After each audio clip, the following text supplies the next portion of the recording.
Hi, I'm Mayor Paul Moriarty with an update on a liquor ordinance that would have allowed sales in supermarkets. This is certainly an issue that has garnered a lot of attention recently. It's also caused some divisiveness in our community. So I'd like to set the record straight on a few accounts. First, some history. At one time in Washington Township's history, a liquor store could be operated from a standalone building or a strip mall. A while back, that was changed so that only a standalone building could house a liquor store. Recently, the township decided to place out for bid one of our remaining liquor distribution licenses. Town council reasoned, and I agreed, that it didn't seem reasonable to prevent someone from operating a liquor store in a strip mall. There's just no reasonable explanation for that ban, and in fact, we already have one liquor store, Selena Liquors, that operates from a small strip mall. And with vacant spaces in several strip malls, it seemed logical to amend the ordinance to allow its use at more than just a standalone business. No one seemed to have a problem with that.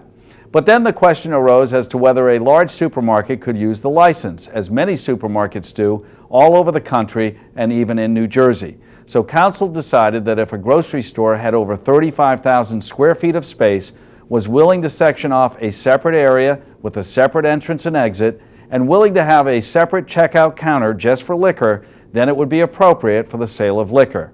That's when the controversy started. One liquor store owner, who understandably did not want more competition, promoted a petition drive to stop the ordinance and asked his customers to help out. Additionally, there were many residents who just thought selling liquor in a grocery store was a bad idea. And as usual, when an issue gets hot, sometimes the real story gets lost. Many residents were unclear on the issue and thought all grocery stores would suddenly be selling liquor. And some people thought convenience stores like Wawa and 7-Eleven would be able to sell liquor too. On top of all that, one of the petitioners admitted to the Gloucester County Times that he was getting paid $1 a signature to get people to sign his petition, furthering the controversy. But remember, this was all about one liquor distribution license being put out to bid to bring in revenue for our town.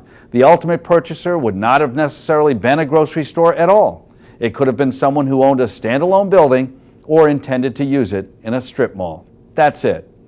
But in the end, council decided that the confusion, concern, and divisiveness caused by this ordinance was not a good thing for our town. And so, at June's council meeting, Councilwoman Michelle Martin called for repeal of the ordinance, and she was supported by all of town council. So, that should put the issue to rest, and I hope this clarifies the history, the intent, and the demise of the liquor sales in supermarkets in our town. As always, thanks for listening. See you around town.